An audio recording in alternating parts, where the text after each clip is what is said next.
دعوے کر رہے ہیں جھوٹے. اور اب تو یہ خیر میڈیا کی وجہ سے کئی ایک چیزیں بالکل یعنی فیل ہو گئی ہیں. صحیح بخاری میں حدیث ہے، ام العلا کہتی ہیں کہ حضرت عثمان بن مظعون فوت ہوئے جب رضی اللہ تعالیٰ عنہ، بڑے درویش صحابی تھے اور بڑے عبادت گزار.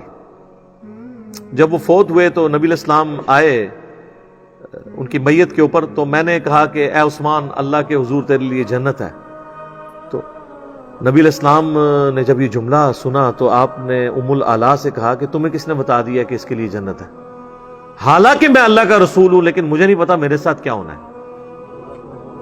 جی حالانکہ ڈیفینیٹلی ہمیں پتا ہے کہ وہ اللہ کے رسول ہیں. اور یہ سیم الفاظ سورۃ الاحقاف میں بھی قرآن میں موجود ہیں. کیا نبی تم فرماؤ مجھے تو نہیں پتا میرے ساتھ اور تمہارے ساتھ کیا ہونے والا ہے. سورۃ الملک میں نہیں آپ نے پڑھا قل ارائیتم ان اہلکنی اللہ ومن معی، اے نبی تم فرماؤ بھلا اگر اللہ مجھے ہلاک کر دے میرے ساتھیوں کو تو کافروں کو کون عذاب سے بچا سکتا ہے؟ ہمیں تو اپنا نہیں پتا ہمارے ساتھ کیا ہونا ہے. ٹھیک ہے جی. تو ام العلا کہتی ہیں کہ اللہ کی قسم اس کے بعد میں نے پوری زندگی کبھی کسی شخص کے مرنے پہ نہیں کہا کہ سیدھا جنت ہی چاہے.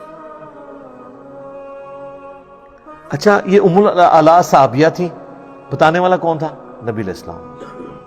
ٹھیک ہے جی. اب مجھے بتائیں آج اگر کوئی کسی کے بارے میں کہتا ہے کہ جی وہ سارے مریدوں کو جنت میں لے کے جائے گا، یا وہ جنت میں پہنچ چکا ہے، یا یہ سیدھا جنتی ہے، تو اس کے بارے میں آپ کا کیا خیال ہے؟ یہ تو کہتے ہیں کہ جی صحابہ کے گھوڑوں کے قدموں کی وہ خاک جو اڑ کے ان کے گھوڑے کے نتنے میں بیٹھتی ہے، جو پوری ایک سٹوری انہوں نے بنائی ہوئی ہے خود سے لکھ کے، تو وہ کوئی بڑے سے بڑا بزرگ اس خاک کو نہیں پہنچ سکتا، تو ام العلا کے گھوڑے کی خاک کو کوئی نہیں پہنچ سکتا، اور وہ بھی وہ خاک جو گھوڑے کے قدموں سے، ان کے قدموں سے. تو یہ بابوں نے کہاں سے کشف القبور کر لی ہے، یا ان کو غیب کا علم ہو گیا ہے؟ سب جھوٹ ہے. صحیح بخاری اور مسلم دونوں میں آتا ہے مدعم نامی ایک حضور کا غلام تھا، آپ علیہ السلام کی سواری کا کجاوا کسا کرتا تھا. غزوہ خیبر کے موقع پر اسے ایک نامعلوم تیر لگا اور وہ شہید ہو گیا. تو صحابہ نے کہا یہ تو سیدھا جنتی ہے. بالکل، اس سے بڑی کیا سعادت ہو سکتی ہے کہ حضور علیہ السلام کا وہ کجاوا کستا ہو اور آپ کو وضو کرواتا ہو. آپ نے فرمایا تم اسے جنت کی بشارت دے رہے ہو، اور اللہ نے مجھے دکھایا ہے کہ اسے آگ کی ایک چادر پہنا دی گئی ہے جو اس نے مال غنیمت میں سے چوری کی تھی. تو صحابہ اپنے گھروں کو دوڑے. اگر کسی نے ایک تسمہ، ایک چھوٹی سی رسی بھی یہ کہہ کے اٹھائی سی نا ایسی خیر ہے، واپس لا کے جمع کرائی کہ یہیں کہیں پکڑے نہ جائیں ہم. تو اب صحابہ تو اسے جنتی سمجھ رہے تھے اور اس پہ آگ کی چادر. بخاری مسلم دونوں میں حدیث ہے نبی علیہ السلام ایک جگہ سے گزرے، آپ رک گیا، فرمائے ان 2 قبر والوں کو عذاب ہو رہا ہے. ایک پیشاب کے چھینٹوں سے نہیں بچتا تھا، دوسرا جو ہے چگلی کھایا کرتا تھا. پھر آپ نے ایک ٹہنی توڑ کے تو 2 ٹکڑے کر کے وہ دونوں قبروں پہ لگائے اور فرمایا جب تک یہ ہری رہیں گی ان کے عذاب میں کمی ہو جائے گی. صحابہ نے تو نہیں کہا یا رسول اللہ ہمیں تو نظر نہیں آ رہا. ظاہر ان کو پتا تھا نبی نے جو فرمایا بس ہم نے وہی ماننا ہے. ابھی بھی کسی کا وہم نہ نکلے تو صحیح مسلم ایک حدیث ہے، نبی علیہ السلام ایک جگہ سے گزرے تو آپ علیہ السلام رک گئے وہاں پر، اور آپ فرمایا یہ قبر والوں کو عذاب ہو رہا ہے اور تمہیں قبر میں آزمایا جائے گا. پھر آپ علیہ السلام نے کہا سب کے سب جہنم کے عذاب سے اللہ کی پناہ طلب کرو، عذاب قبر سے اللہ کی پناہ طلب کرو. سب نے پھر طلب کی، جو بخاری مسلم میں ہمیں دعا سکھائی گئی ہے، اللہم انی اعوذ بک من عذاب جہنم ومن عذاب القبر ومن فتنة المحیا والممات ومن شر فتنة المسیح الدجال. پھر آگے الفاظ ہیں کہ اگر مجھے یہ خطرہ نہ ہوتا کہ تم اپنے مردوں کو دفنانا چھوڑ دو گے تو میں نے ارادہ کیا کہ میں اللہ سے دعا کروں کہ عذاب قبر تمہیں بھی سنوا دے. دکھانے والی بات ادھر بھی نہیں. پھر میں نے کہا تم مردے دفنانا چھوڑ دو گے، اگر تم نے وہ چیخوں کی آواز سن لی تو تم اپنا کوئی مردہ دفناؤ گے نہیں. تو صحابہ نے تو عذاب قبر سنا بھی نہیں، دیکھنا تو بڑی دور کی بات ہے. بابے کدھر یا منو بابیاں تسی کے بابے جڑے نے صحابہ تو ہوتے نے. میں تو چاہتا ہوں آپ یہ کہہ دیں تو پھر آپ کی عوام کو آپ پہ 295C بلکہ اس کے لیے 295A لگتی ہے.